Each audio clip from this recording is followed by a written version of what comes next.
Hello, everybody, and welcome back to another Sigma Max investment video. Today, I'm going to be doing another recap over uranium at the minute. A lot has been happening since the last video I made. Got quite a few views, so I thought, seems popular. Let's dive a bit deeper into it. So, as per usual, nothing is investment advice, just me spewing a few opinions. Don't take it literally. Um, but yeah, as with that, I'm going to get into topic today.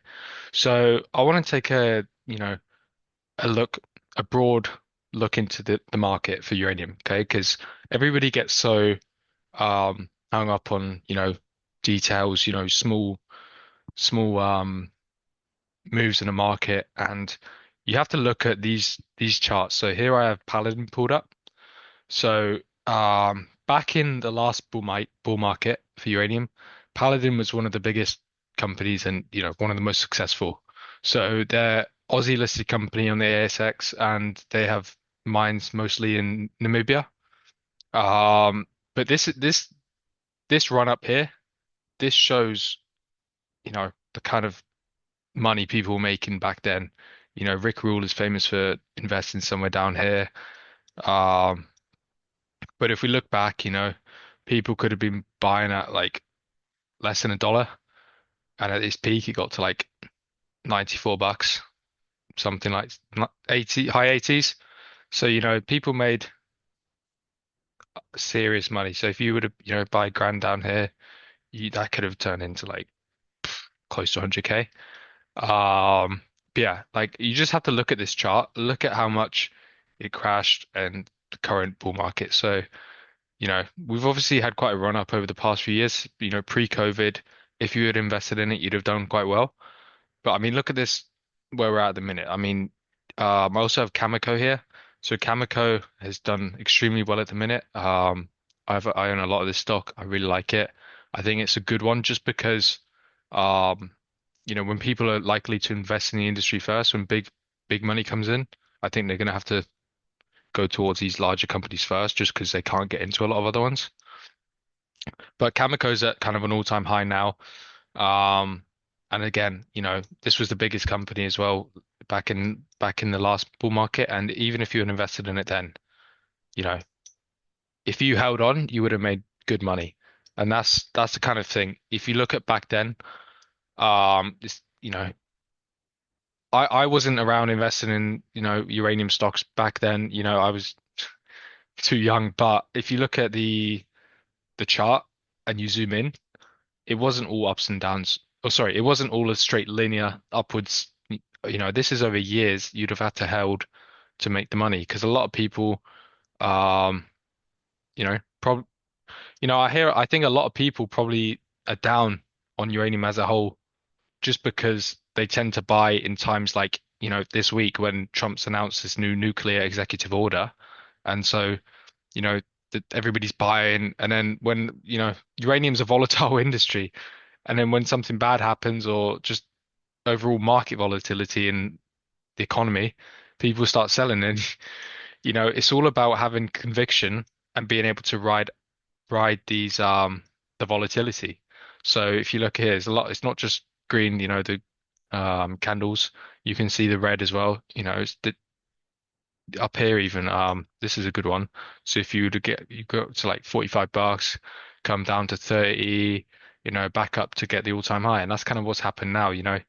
In April, a month ago, the stocks were hovering around the high 30s, low 40s, and now it's at 60. And I expect this to come down again. That's just if you've been in the market for a few years and invest in uranium, you'd understand this. So it's important to kind of understand that this is an extremely volatile industry. I was reading through this Reddit forum. It's called the Uranium Squeeze Reddit forum. And somebody asked, did I screw up by recently investing in uranium stocks? This is about a year ago. And they were saying, I'm seeing a lot of pessimistic posts in this sub. Are people all here regretting their investments? Should I reconsider? I just absolutely love all the comments people were saying, replying in this thread. Everybody's basically saying, this is a volatile commodity. This is uranium. So he said uranium goes down. It's pretty volatile for a commodity. I'm going to still accumulate more, this person said. Somebody, this is great. Somebody said you're definitely new here. Volatility is crazy, not for the faint of heart. I'm going long term, only trade with a couple $1,000, whatever.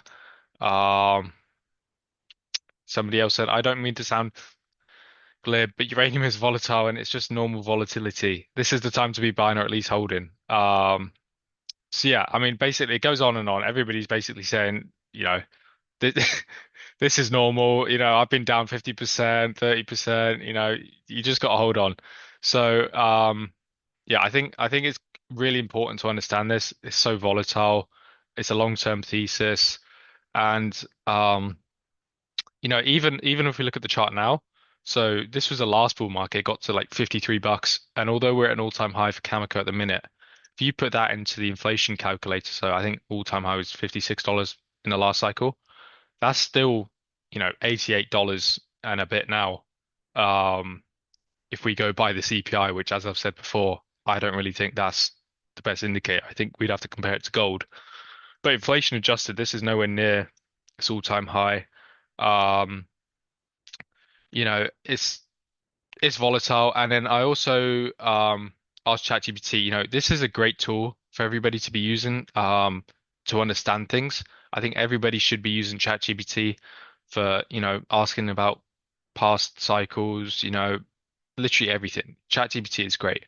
So I said, tell me about this new bull market in uranium and how it's different from 2007. And it basically gave me all the differences and that, you know, number one is the demand fundamentals are stronger and more sustained in this bull market. So in 2007, as we've seen in this chart, it's far more speculative and it was based on expectations of a nuclear renaissance, especially in the US, that never materialized. So the bull market here ended after during 2008 when there was a whole crash in the financial markets. That's what brought it all to a halt. Now, however, there's actual demand driven by, here is some of the demand: nuclear's role in energy security, climate policy, China, India aggressively building reactors, life extensions for existing fleets in US, Europe, Japan, and SMRs. So, the difference here is there's actual demand supply imbalance. There's not enough uranium to power a lot of these new reactors. And so obviously last week, what's driven the new all-time highs in Cameco, things like that, is Trump announced a series of executive orders aimed at revitalizing the US nuclear energy sector, which has had significant implications for uranium. So he's basically accelerated reactor licensing. He's had a Defense Production Act, which, yeah, basically they need to secure nuclear fuel, um, and promotion of domestic uranium production. So that's good for companies, obviously, like Encore, US producers. Um, but this time it's different. Last time, as I said, it was speculative frenzy. It wasn't. There's actual structure here. Um, and I'll keep reading through this. Um, so they're much more sustained this time. I've said that. So last time to this now they're saying this supply response is much slower. So in 2007, the market expected rapid increases in supply. Projects were easier to finance and fast track. So for example, Cigar Lake, and obviously when this one shut down, that's when the whole frenzy kind of all stocks were going up. But basically they're saying there's long lead times to new development, lack of investment. So post Fukushima, I believe 2011, there's been a lack of investment in nuclear. And then obviously geopolitical risk. So now we have the sanctions on Russian uranium, which obviously there's a lot coming from there. And then Kazakhstan, Kazatomprom, the biggest producer in the world, they've had problems. They've had to cut their production because they can't get enough sulfuric acid.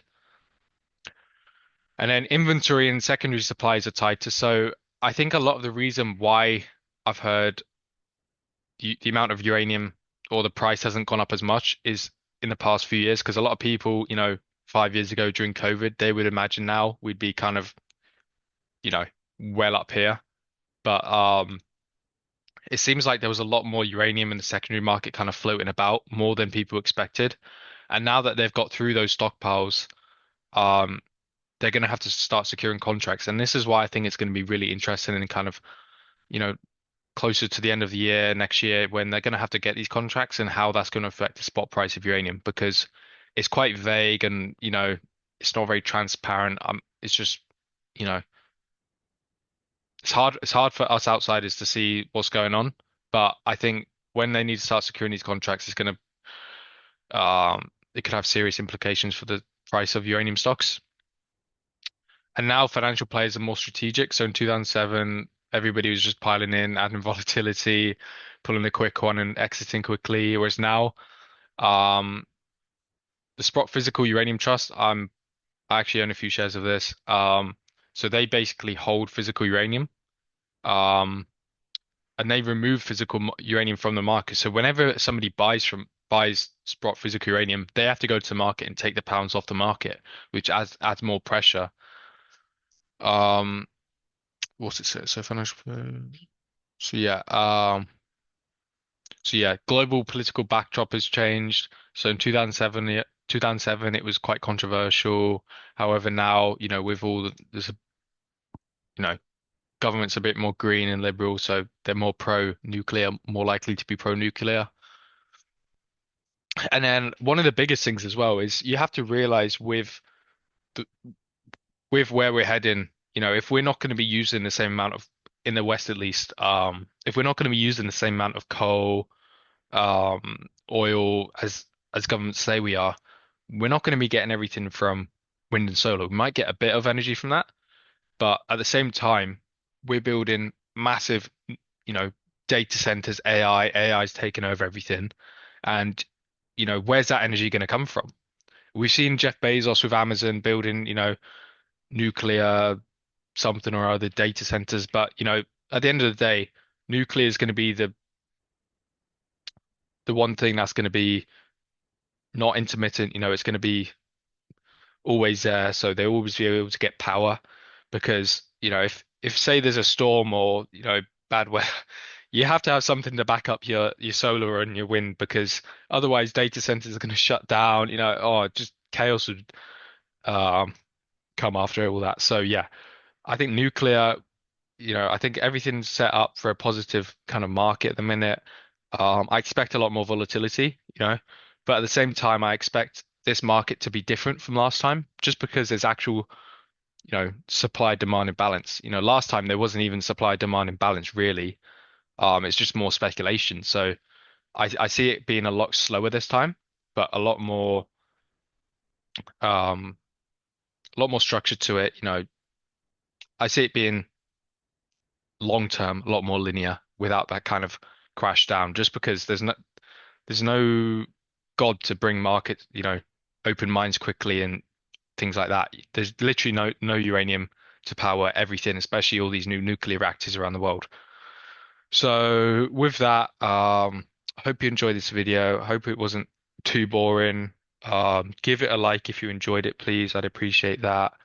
Comment below what you think. I just love the uranium market. I think it's just so interesting. I love looking back at the past cycle. Um, yeah, but with that, please subscribe if you enjoyed, like the video. As always, not financial advice, just me going on a rant about some nonsense. But yeah, hope everybody has a good day and take care. Bye.